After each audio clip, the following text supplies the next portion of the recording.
Que el Señor les bendiga, mis queridos hermanos, tengan muy buenos días, qué alegría el poder compartir una vez más contigo y con toda la audiencia que nos sintoniza por los diferentes medios. Una vez más la palabra del Señor, hoy en ese precioso día domingo, primer domingo del mes de agosto del año 2020, estamos iniciando en esta hora no solamente nuestro culto, sino que estamos iniciando ya la bajada del año. Estamos prácticamente a 4 meses que se termine el año y es increíble todo lo que ha estado sucediendo en torno al año 2020 y todas las situaciones. Pero no hay algo más bello, más consolador y más significativo para cada uno de nosotros que el saber que el Señor Jesucristo está listo, está preparado y tiene todo lo que tú y yo podamos necesitar.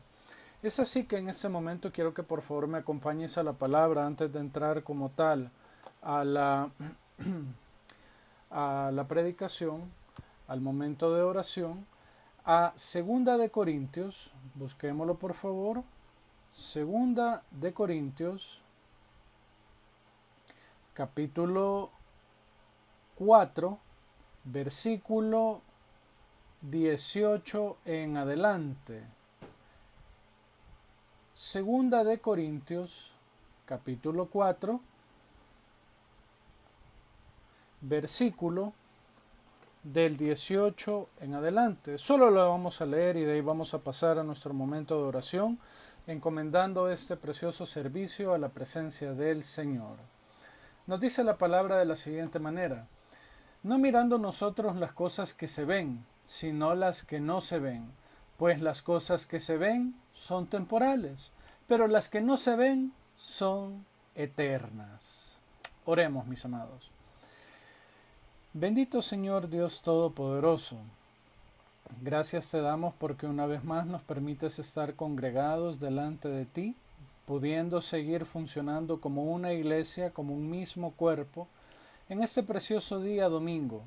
Señor, no solamente encomendamos de principio a fin este servicio para tu honra y tu gloria, sino que encomendamos de principio a fin este día, esta semana, Señor, este mes de agosto, Padre bendito, y lo que resta del año 2020. Padre, tú eres el único que ha permitido que nosotros sigamos subsistiendo, que sigamos vivos, que sigamos perseverando, aún en medio de todo este ambiente de muerte, de crisis, de destrucción, de angustia, de desesperación que tiene el mundo. Papito lindo, nosotros nunca hemos dependido de lo que el mundo nos pueda dar. No queremos empezar a hacerlo ahora, porque lo que tú tienes para darnos es siempre muchísimo mejor que lo que nos pudiera ofrecer el mundo. Te damos gracias a ti, Padre Celestial, por esto que estás haciendo. Ilumina nuestro corazón, ilumina nuestra mente. Haznos mansos ante ti y receptivos a tu enseñanza en esta hora. Padre, queremos seguir aprendiendo de cómo vivir en Cristo y que aun cuando la muerte pueda tocar nuestro cuerpo, queremos tener la plena seguridad, la convicción y la satisfacción, Señor, que en ti somos más que vencedores, porque nos has guiado hacia la vida eterna que tú muy lindamente nos has regalado. En el nombre poderoso de Jesús, amén y amén. Perfecto, mis queridos hermanos. Vamos a seguir siempre con nuestro tema. Hoy lo vamos a terminar, si el Señor nos lo permite, sobre la muerte del cristiano en su segunda parte. Quiero que por favor hagamos una pequeña retrospectiva, un pequeño resumen o recordatorio de lo que nosotros vimos el domingo pasado. Comenzamos mencionando que el momento que para el cristiano el momento de su muerte no es una derrota como tal, tampoco es el famoso final de todo, y que después de la muerte ya no hay nada más. Comenzamos desmintiendo esa mentira de parte del diablo, por medio de la palabra. ¿Por qué? Porque la vida en Cristo, habíamos dicho, es plena, es satisfactoria y es eterna. Y que para el cristiano le es necesario el experimentar la muerte, tanto la muerte al yo, a tu propio yo, como la muerte carnal. La muerte carnal por ser un hecho natural. El Señor controla la naturaleza y Él es el que controla la vida y la muerte. Asimismo, la muerte del cristiano es relevante en el sentido de cómo al momento que nosotros fallecemos, no es que ahí termina todo, lo que te mencionaba al inicio, sino que inmediatamente después comienza el gozo, el júbilo, la victoria como tal. Porque así como el Señor nos permitió vencer en vida, nos permite vencer en muerte. Amén. Y todo esto sigue siendo siempre parte del propósito de Cristo sobre tu vida y sobre la mía. Y este propósito lo vamos a ver en el desarrollo del culto, de la predicación, influye e incluye, mejor dicho, tanto en los bebitos, en los no nacidos, como en los ancianos, en las personas ya entradas en edad, que por A o B motivo mueren. Y así como lo dije la vez pasada, quiero que por favor marques una línea de que no vamos a hablar como tal en la muerte del yo, en la muerte de la pasada manera de vivir, sino que vamos a hablar del momento en el que el cristiano fallece. Un poco antes quizás, actos preparatorios, experiencias, etc. Y al momento en que muere.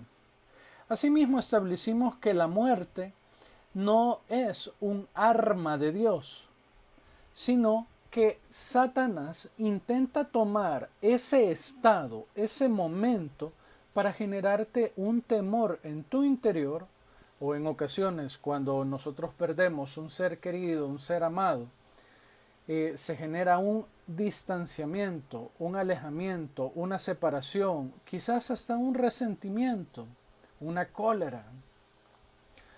Todo eso es todo eso es generado por el diablo dentro de tu corazón, dentro de tu interior. ¿Para qué? Para que te vayas separando del propósito que Dios tiene sobre tu vida. Así es. Él trata de engañarnos. Por lo que decía al inicio, es una mentira completa de que después de la muerte ahí se acabó todo. Es todo oscuridad, ya no queda más, ya no hay más. O que después volvemos a reencarnar, ya sea en otra persona, en un animal o en lo que sea. Eso son puras tretas y mentiras de parte del diablo. Y todo concluye en que no me quiero morir porque me da miedo, porque no estoy listo, por esto, por lo otro, por aquí, por allá, etc. Y un millón de excusas. Asimismo, nosotros debemos de recordar que la muerte no llega a la vida del cristiano solo porque sí. En muchas ocasiones, lamentablemente, se daba por nuestra misma necedad. Tenemos que recordar, como bien nos lo dice, por favor vamos a Romanos 5:12, en lo que tú lo buscas, yo te hago un par de comentarios.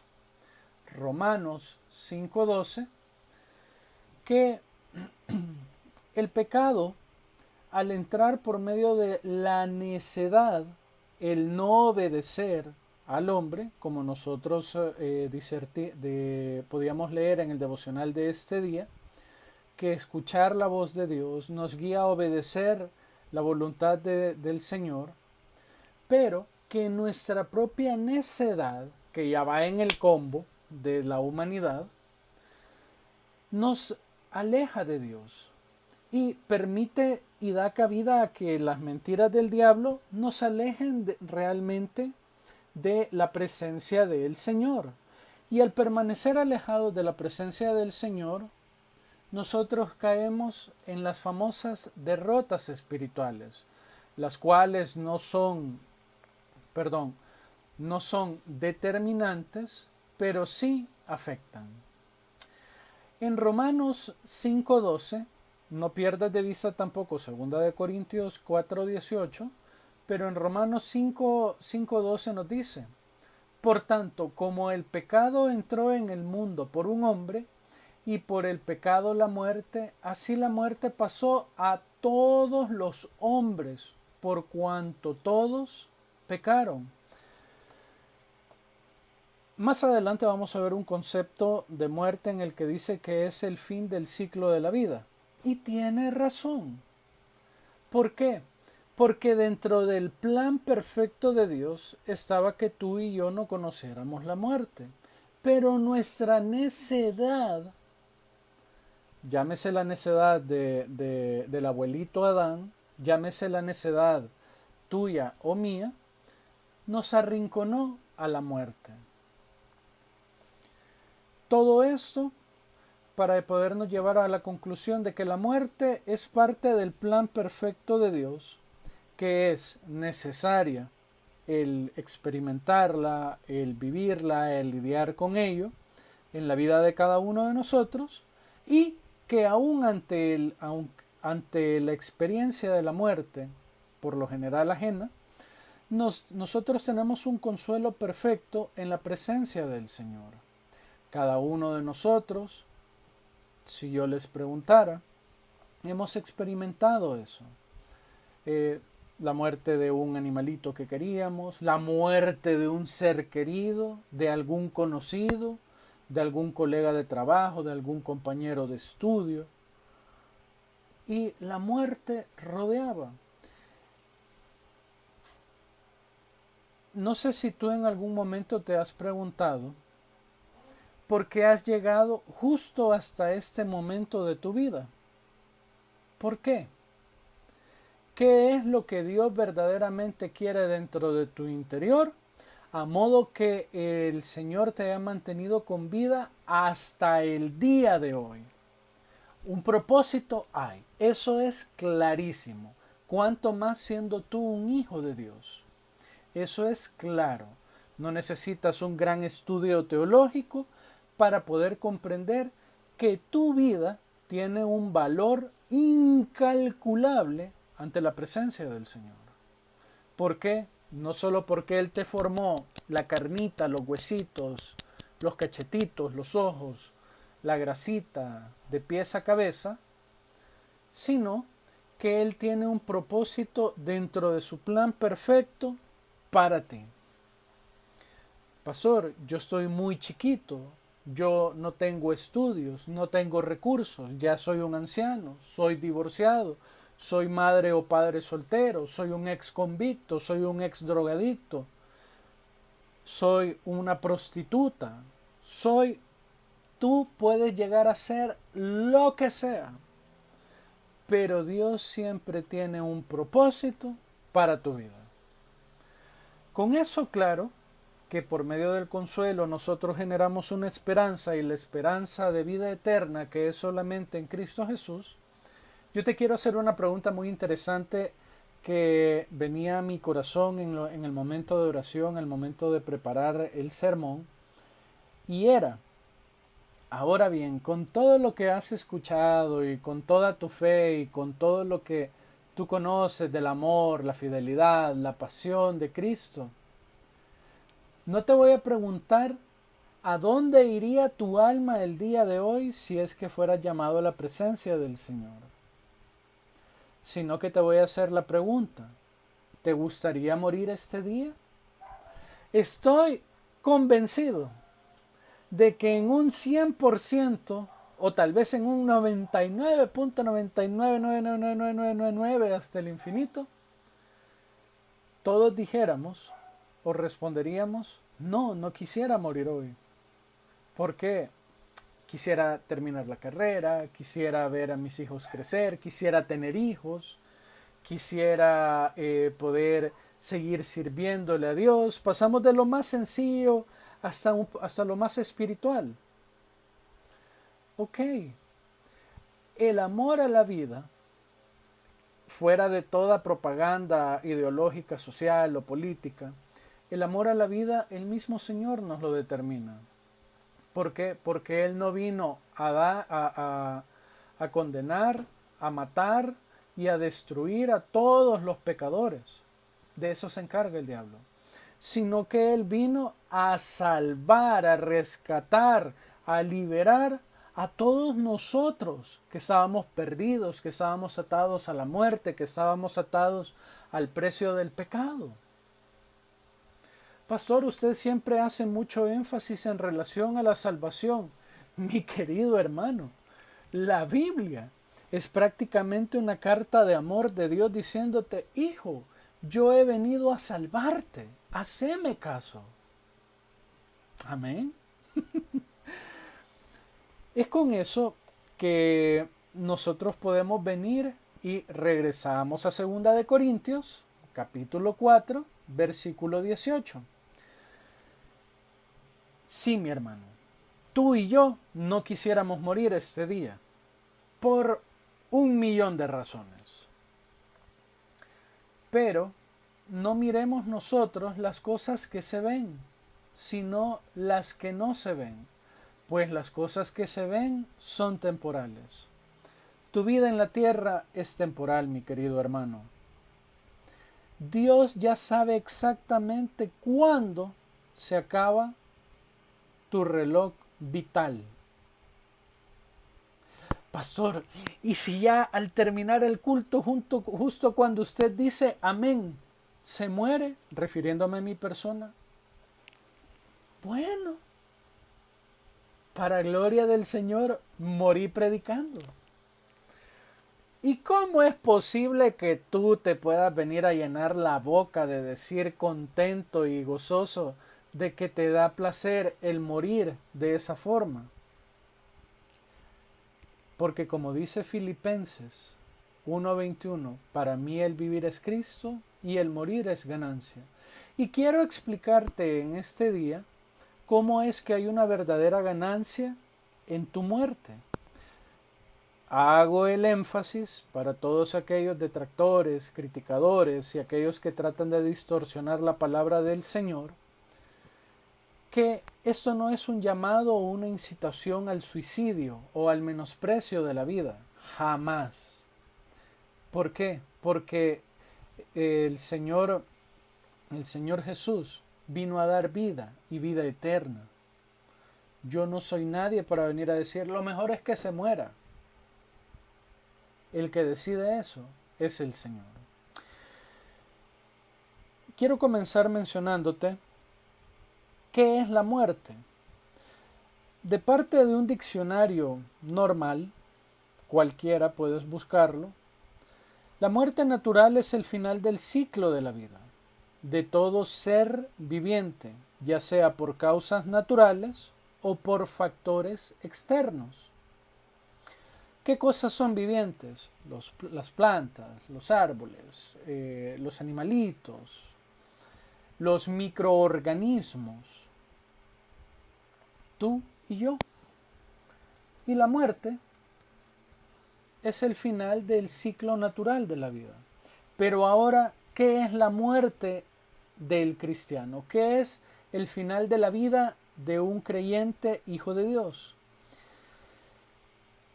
Visto desde un punto teológico y bíblico como tal, es el resultado del pecado, de que de un momento a otro tú y yo íbamos a morir. Asimismo, se debe de entender como el momento en que el cuerpo pierde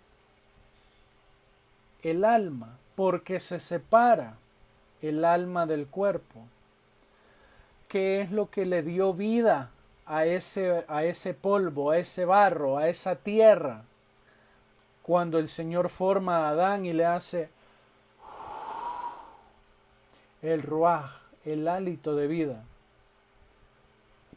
Sin eso, es solamente un caparazón compuesto por el mejor sistema de ingeniería que pueda haberse creado. ¿Por qué? cómo funcionan tus ojos, cómo funcionan tus oídos, cómo funciona mi boca, cómo funciona tu cerebro, cómo funcionan tus músculos, cómo funciona tu corazón, etcétera, etcétera, etcétera, etcétera, etcétera. Nadie lo puede igualar. Nadie. Pero hay un solo elemento que la ciencia, por más que lo pueda intentar, no va a lograr. El ponerle los sentimientos, las emociones y toda la verdadera vida que radica en el alma. En ese momento que el Señor viene y le hace y da el primer respiro el ser humano, Adán, y vive, porque el Señor es el que da la vida y el que dispone la muerte. Para ello, quiero que por favor me acompañes a Romanos 6, Romanos 6, versículo 20. El alma regresa al Creador y la carne regresa a la tierra. Nos dice Romanos 6 en sus versículos 20 al 23. Porque cuando erais esclavos del pecado, erais libres acerca de la justicia. Pero ¿qué fruto teníais de aquellas cosas de las cuales ahora os avergonzáis? Porque el fin de ellas es muerte. Aquí vamos a establecer nuestra pasada manera de vivir y que esa manera que nosotros teníamos de vivir nos acarreaba quizás hacia una muerte más próxima. Aceleraba nuestro reloj vitalicio de que si ibas a lograr vivir 80 años, fallecías a los 20. Fallecías tal vez de algún tumor, de algún cáncer o algo por el estilo, una enfermedad degenerativa, a los 30. O que por tu pasada manera de vivir generaste enemistades, anduviste en lugares que no eran correctos y el Señor permitió que alguien tomara tu vida. Y nos dice en el 22, mas ahora que habéis sido libertados del pecado y hechos siervos de Dios, tenéis por vuestro fruto la santificación y como fin la vida eterna.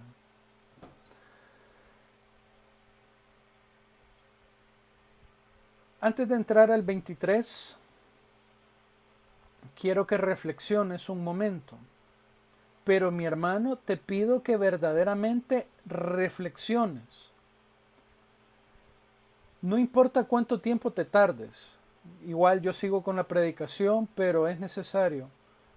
En algún momento determinado de tu vida, ¿crees que merecías morir? ¿Crees que la muerte puso realmente su lazo sobre tu cuello para arrastrarte? Yo con mucha sinceridad te lo puedo decir. Mi estilo de vida anterior, nunca de pandilla, delincuencia o algo por el estilo, pero sí el andar desordenadamente, no hubiera acarreado una muerte mucho más próxima. Ahora yo te transmito ese momento de meditación hacia tu corazón. ¿Consideras desde que el momento que tomaste la decisión de recibir a Cristo en tu corazón hasta el día de hoy, ha sido porque el Señor le ha placido el tener misericordia de extender tus días, pero con un objetivo, mi querido hermano? No de que sigas viviendo conforme a tu voluntad, sino que se cumpla la voluntad y propósito de Cristo sobre tu vida. Leamos por favor el 23. porque la paga del pecado es muerte, mas la dádiva, el don, el regalo de Dios es vida eterna en Cristo Jesús, Señor nuestro. Como lo mencionábamos el domingo pasado, esto solo aplica para aquellos que hemos recibido a Cristo y que tenemos la seguridad que nuestra alma es salva por el derramamiento de su sangre. Que aún en medio de los procesos, de las aflicciones, de las pruebas y de las tentaciones, nosotros seguimos siempre firmes hacia la meta final, que es Cristo. Quiero compartirte dos testimonios muy pero muy fuertes, muy interesantes al mismo tiempo. El primero es de una pareja venezolana, si no me equivoco, en los que ellos habían estado orando alrededor de 6-7 años de poder concebir un hijo. Y llega el momento de la concepción. Felicidad, agradecimiento a Dios, eran cristianos, no te lo había mencionado, dando acciones de gracias, cultos de agradecimiento y todo. Y al pasar el tiempo, viene el doctor, quizás era el 6º mes de embarazo, ya muy avanzado el embarazo, y detectan un problema en el corazón de la bebita, iban a tener una niña. Derraman su corazón ante el Señor, comienzan a clamar, le piden misericordia. Llega el momento del parto y nace la bebé, pero no respiraba. La llevan a la famosa incubadora, le tratan de hacer todos los procedimientos, etcétera, etcétera. Y la bebita muere al momento. No sé si decirte que había nacido ya muerta, no sé si decirte que murió en ese momento, no lo sé. Ellos como pareja devastados, dolidos.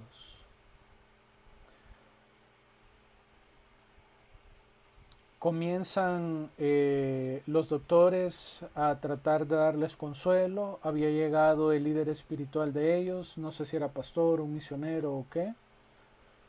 Dicen ellos en su testimonio que el pastor no les dijo absolutamente nada. No les dio ni un versículo, ni palabras de aliento, ni nada. Que solo vino, los abrazó y empezó a llorar junto con ellos. Lo dijimos la vez pasada, la muerte no es fácil. La muerte de un hijo, Dios santo, no quiero ni imaginarla.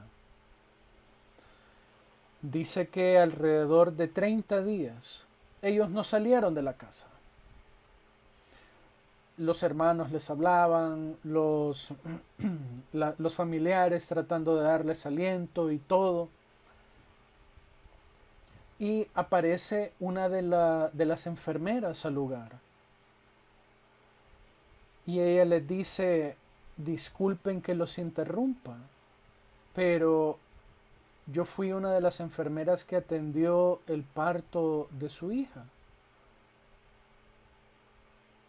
Quiero que por favor me expliquen cómo es el recibir a Cristo. Ellos se quedaron impactados, dice. Que cómo era posible que haya llegado esa mujer a preguntarles eso. La atienden, les dicen y todo. Y viene la esposa, la que había perdido a su hijita, y le dice, mire, solamente contéstenos una pregunta. ¿Por qué vino hasta nuestra casa a preguntarnos eso? Porque cuando yo vi que ustedes habían perdido a su hija, vi cómo fueron consolados por su pastor, vi cómo en medio, ella no siendo conversa, no conociendo de Cristo, vi cómo en medio de ese sufrimiento había algo. Se sentía amor. Y en todos mis años de enfermera, que he visto pacientes morir, que he visto familias perder hijos, padres, abuelos, primos, etc., es la única vez en que he visto que en medio de la muerte hay amor. Ellos se quedaron impactados y vieron y comprendieron que por medio de la salvación de esa mujer, de esas palabras, el Señor los estaba consolando.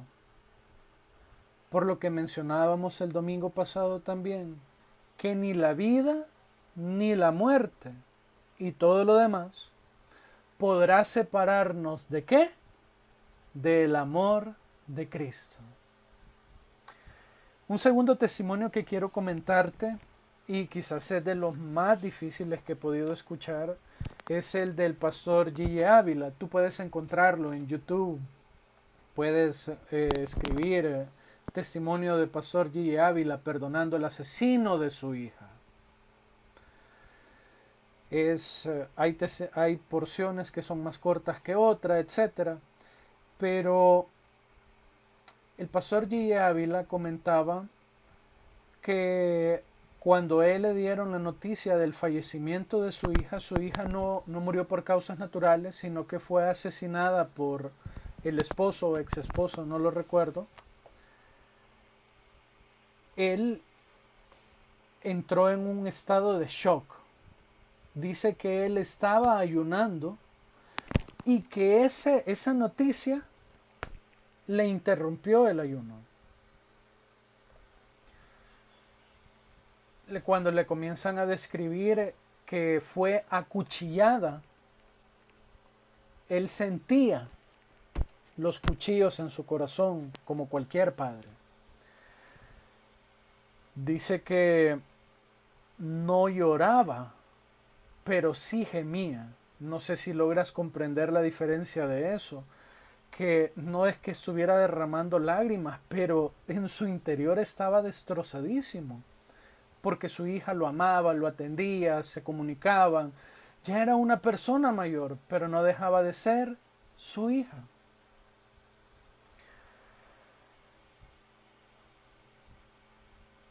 Dentro de todo su testimonio, dice que él volvió a entrar a un ayuno y que el Señor le puso que tenía que orar por el asesino de su hija.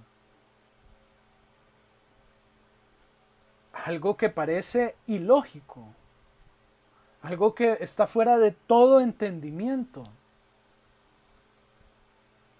Pero él, obedientemente, atento a la voz del Señor, comenzó a orar por la vida de él.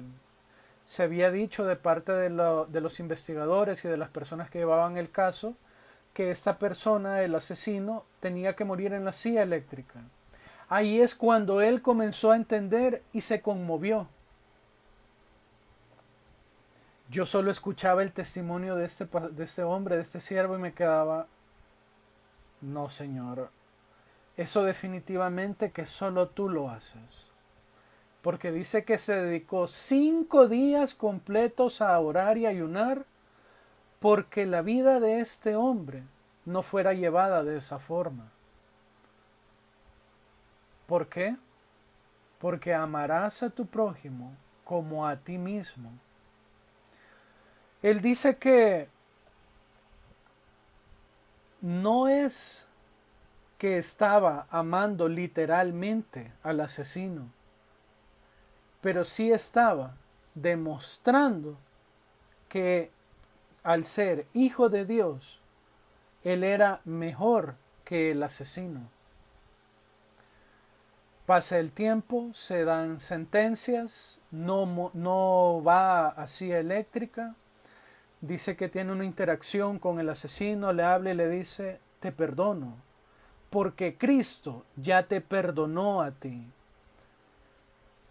Dice que cuando él logra perdonar y tras haber experimentado un montón de etapas espirituales y logra perdonar al asesino de su hija, dice que él sintió que algo murió en él. Y él lo menciona, que murió una gran parte que él no conocía de su yo interior y creció el Espíritu Santo dentro de él, siendo él ya un gran siervo del Señor, evangelista, predicador, ganador de almas y todo. Pero independientemente, y ahí me quedó muy claro lo que hemos venido hablando, independientemente de la cantidad de años que tú tengas en Cristo, de la gran fe que tú puedas manifestar, siempre hay algo de parte de Cristo para tu vida. A raíz de haber perdido a su hija, dice que iban para una campaña a República Dominicana, pero siempre, no estoy seguro si fue en República Dominicana, Puerto Rico, la cosa es que fue en el Caribe siempre. Y dice que él no quería predicar, que él en su momento, no, predicación no. Cuando viene un sentimiento, una llamada, una palabra de parte de Dios y le dice, tienes que trabajar. Solo seca sus lágrimas y sube a los púlpitos. Y cuando hacen el recuento, dice él, tantos miles de almas para la gloria del Señor.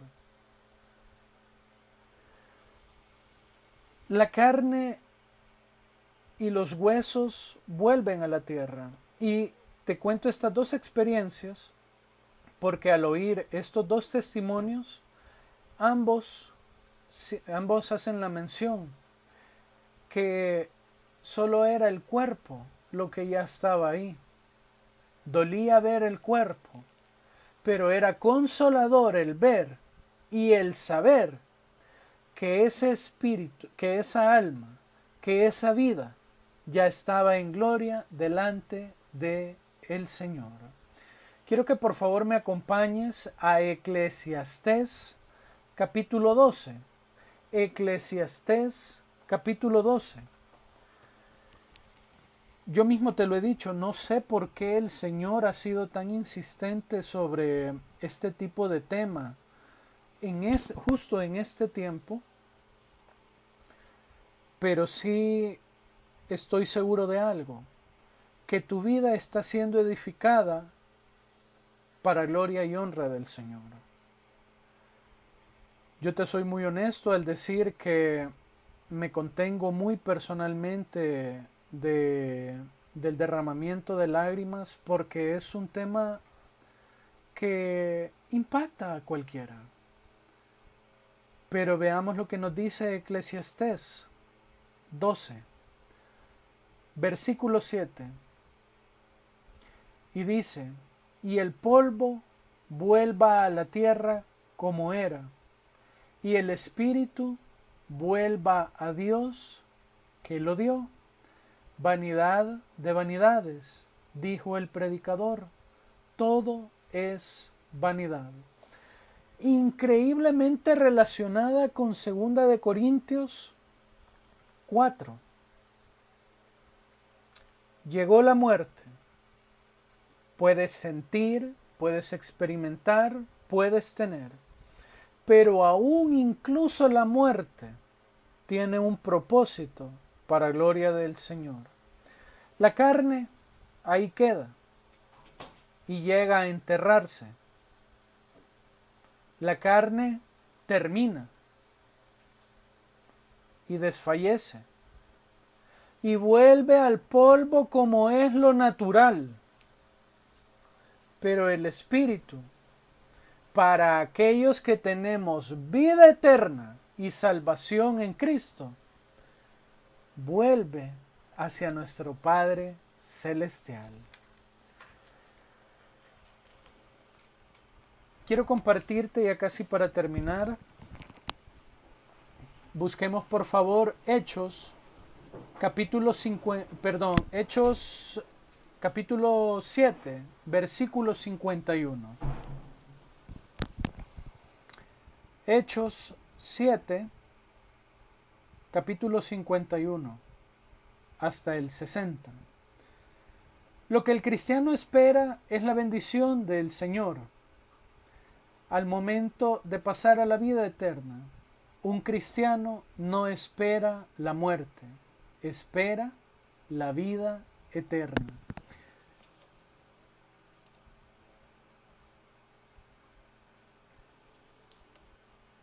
Hay alguien que no está contento en este momento. Mi querido hermano, líbrate de las ataduras del enemigo en el nombre poderoso de Jesucristo en esta hora. Y permite que sea el Señor el que te lleve nuevamente hacia el camino de la vida, de la paz, del gozo, de la sabiduría y del amor y del perdón misericordioso que Él tiene. Porque hay alguien que no está contento en este momento. No es tu corazón el que está enojado. Es el enemigo que sabe que está siendo liberado por medio de la palabra de vida de Cristo Jesús. Nos dice Hechos 7, versículo 51. Duros de cerviz e incircuncisos de corazón y de oídos, vosotros resistís siempre al Espíritu Santo, como vuestros padres, así también vosotros. Este es el siervo, el discípulo Esteban, que había sido arrestado por los de la sinagoga, por los maestros, los fariseos, y habían entrado en una discusión. Ojo, una discusión no era de que quién gritaba más fuerte, tampoco era de que yo sé más, sino que en aquel momento la discusión era parte del juicio en el que se le llegaba a determinar si era culpable o inocente.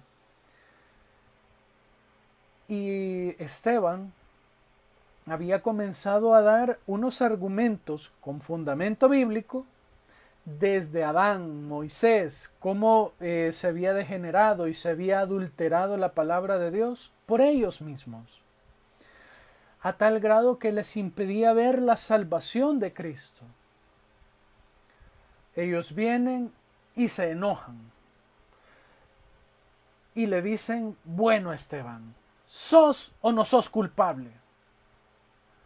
Y viene Esteban y aprovecha ese momento y dice, no, soy culpable de seguir a Cristo, y comienza a predicar.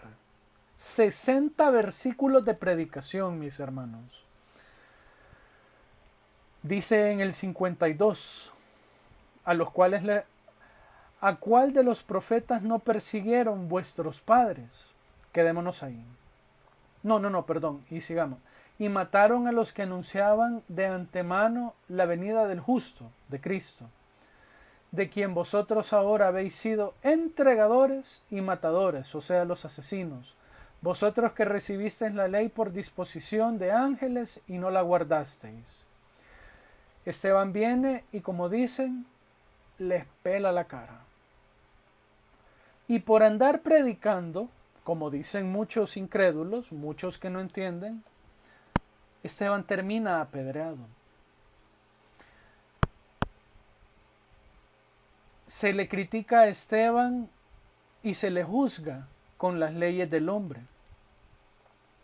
Dice en el 54, oyendo estas cosas, se enfurecían en sus corazones y crujían los dientes contra él, como quien dice, y este desgraciado de gañón.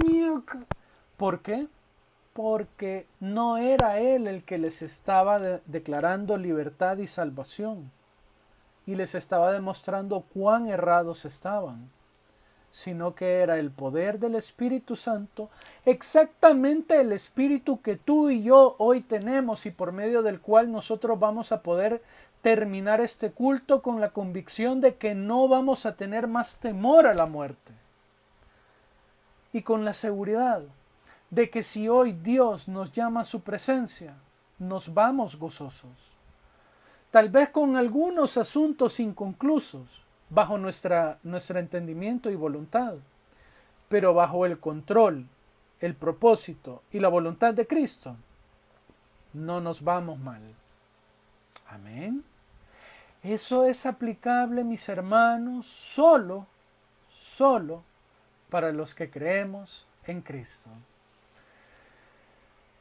Dice en el 55, pero Esteban, lleno del Espíritu Santo, puesto sus ojos en el cielo, en lo que no se logra ver, vio la gloria de Dios y a Jesús que estaban a la diestra, y dijo, he aquí, veo los cielos abiertos y al Hijo del Hombre que está a la diestra de Dios.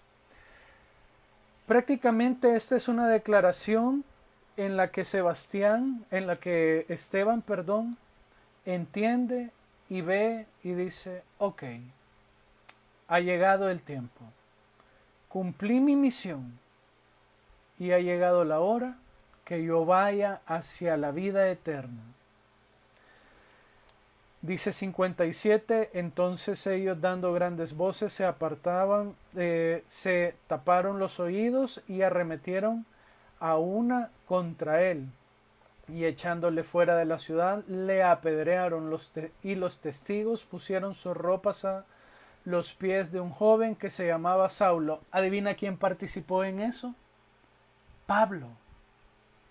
Pablo, del cual nosotros hemos tomado ya en 2 de Corintios, en el que él ya logra testificar y decir, es que Esteban no vio, no se refería exactamente a Esteban, sino que a su experiencia con Cristo.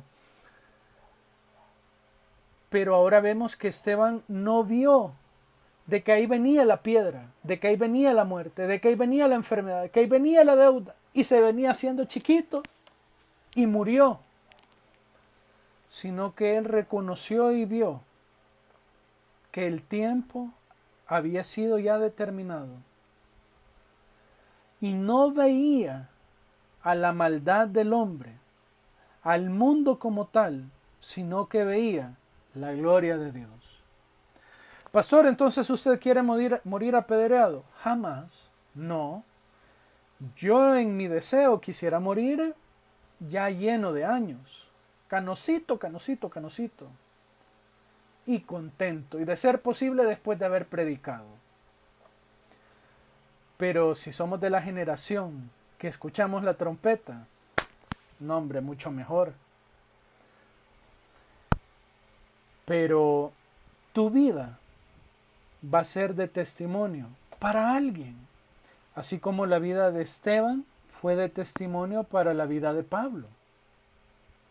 Y Pablo fue el que escribió y salió a predicar a todos aquellos que no eran judíos, o sea, a ti y a mí.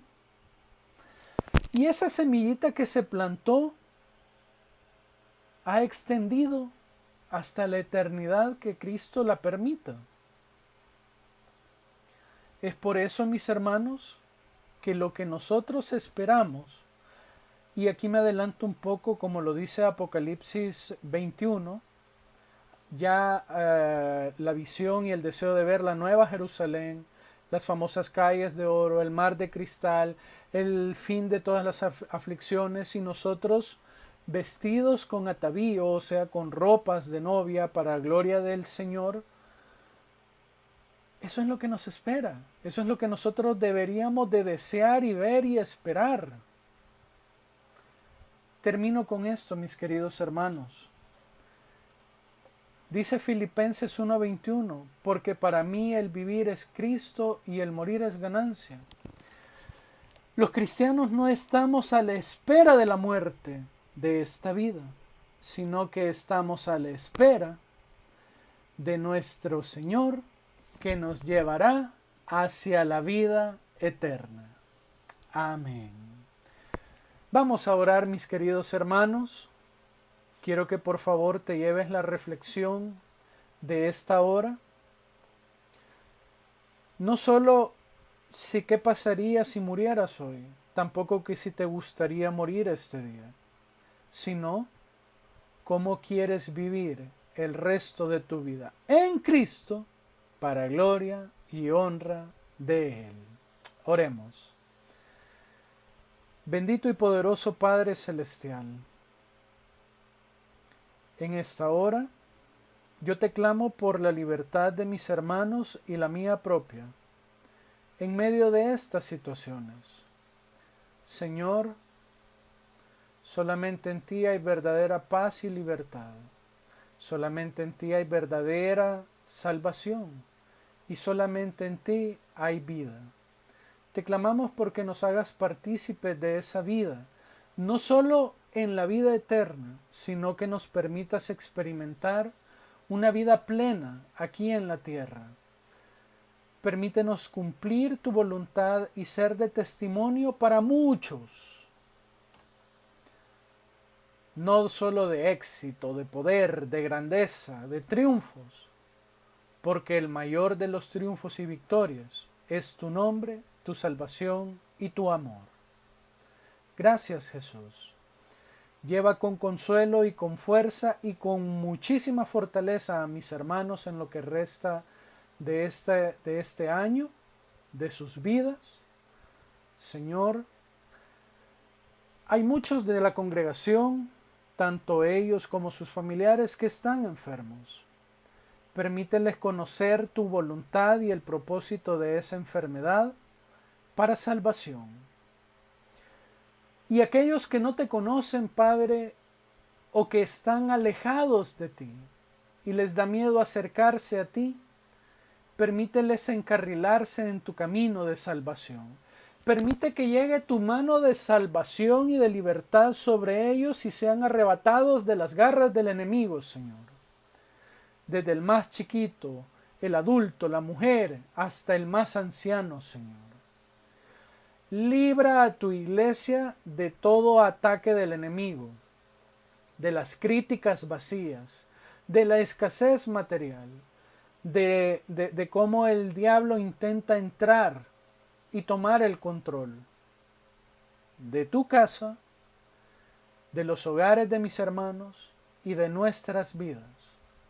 Solo tu luz quita la voz del engañador y solo tu luz nos lleva a salvación. Encomendamos, Señor, que siempre haya prosperidad material y espiritual en las manos de mis hermanos y en sus corazones, y así también, Señor, para con la Iglesia de El Salvador y del mundo. No nos hemos detenido. El mundo dice que las iglesias están cerradas, pero es mentira, porque nuestros corazones están abiertos a tu presencia y a tu gloria. En el nombre de Jesucristo, amén y amén. Bueno, mis queridos hermanos, espero que por favor nos podamos encontrar el día miércoles a las 6 de la tarde, día viernes a las 6 de la tarde y el próximo domingo siempre a las 10:30 de la mañana. Quiero recordarte que no bajes la guardia, no solamente a raíz de la pandemia, sino que no bajes la guardia espiritual. Fortalécete siempre con tus cultos. Si deseas que oremos por ti, tienes nuestros números, puedes escribirnos. Estamos siempre dispuestos a ti. Y no olvides que solo el Señor es tu fortaleza eterna. Bendiciones.